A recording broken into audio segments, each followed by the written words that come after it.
All right, hey everybody, Jeff here. Figure I'd jump into this contest entry for Rich Strickler.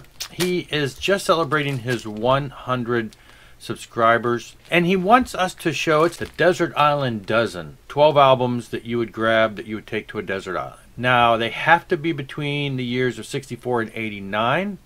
And he has two stipulations, two of the bands you have to show, and I have an explanation on one of those, and then the other 10 are just our choices for the Desert Island Dozen. Now, so what I did is I figured I'm just going to limit myself to the vinyl releases I've got, which is quite a bit more limiting than the thousands of CDs I have.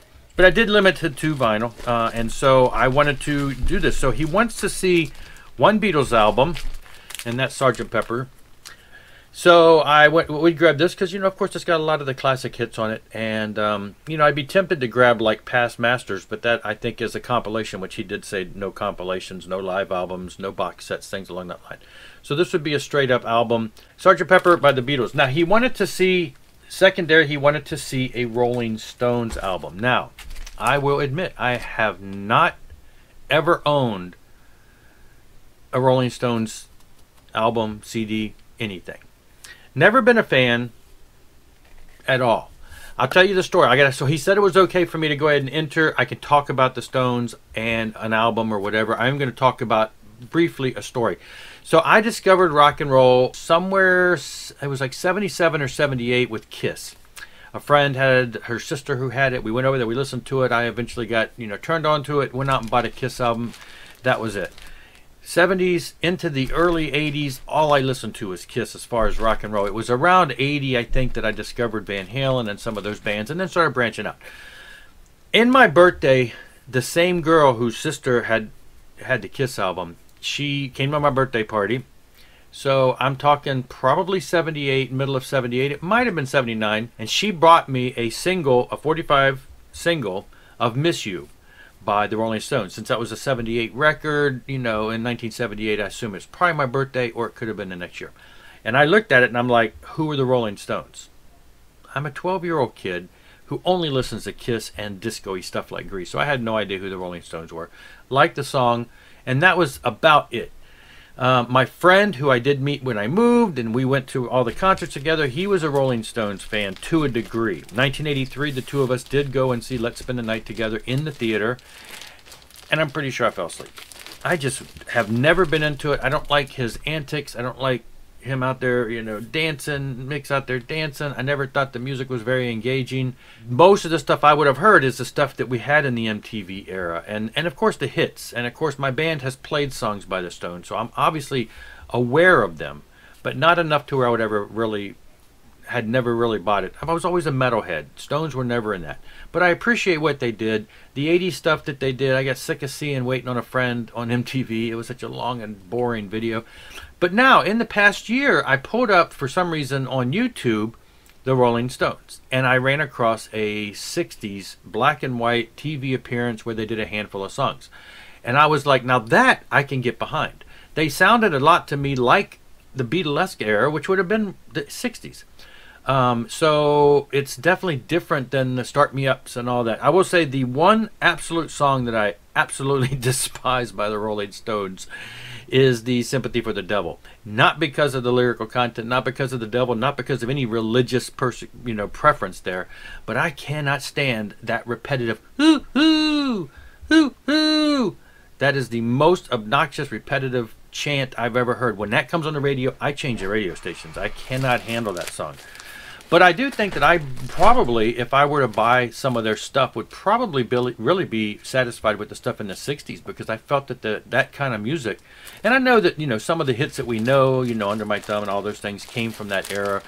So it just seemed to me like the songs that I didn't know from that era, and the girls were going crazy. It was like you were thinking they were at a Beatles concert, which I'm sure they were ranting and raving about back in the day.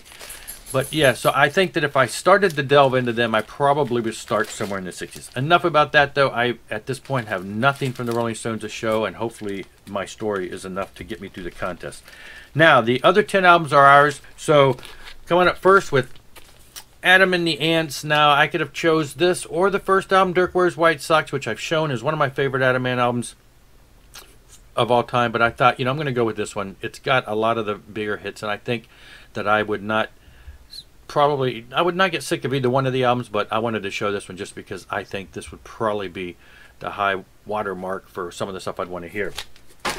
Then here's a band that not many people are going to know about, but it is one of my favorite bands on the pop side, 77s. This is More Miserable Than You'll Ever Be, a recent vinyl reissue of this classic album from the 80s. And it's got a bunch of tracks that were kind of like random tracks that the band put together, a couple live things that they put on here, just kind of a what's left, but it ended up being, just to me, one of the best albums. It's like, why weren't these songs on albums? These songs are amazing.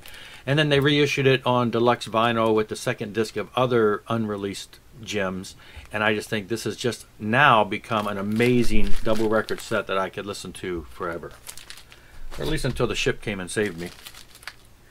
Another band that people probably are not aware of, Archangel with Warrior, kind of a psych rock, 1980, 79, 1980, psych rock.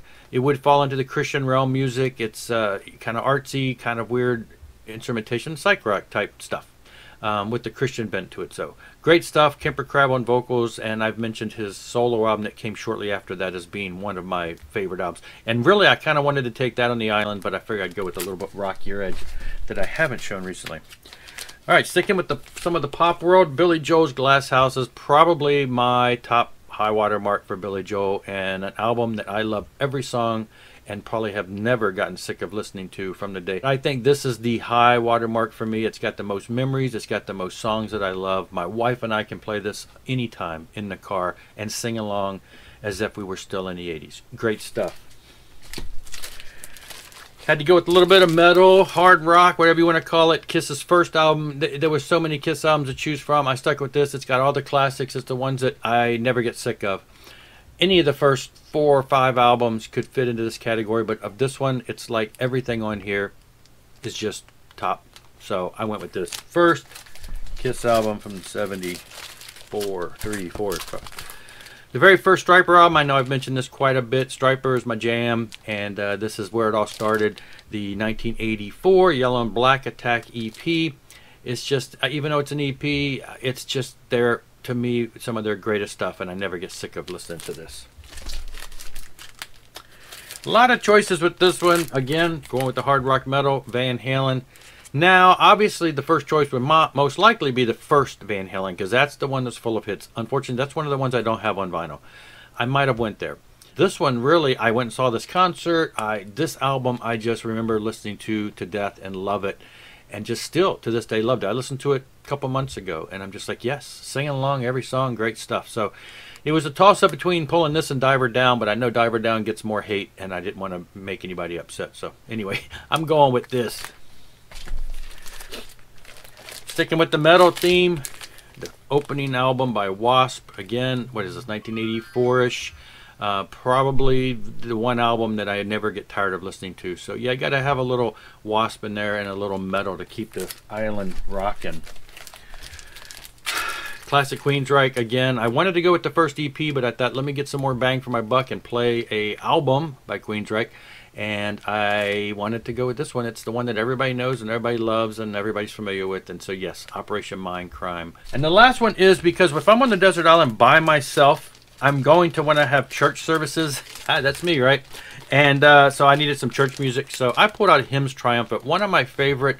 It's the Philharmonic Choir with the National Philharmonic Orchestra, and they do 40-some odd classic hymns, songs that I love, grew up listening to. And so yeah, had to have some church music that I could listen to and worship. And so I chose Hymns Triumphant. So that's it. So yeah, I'm going to have a link here. Check out the contest, subscribe, do all of that good stuff. Here's my entry. Thanks a lot for watching. Rock on and rock hard.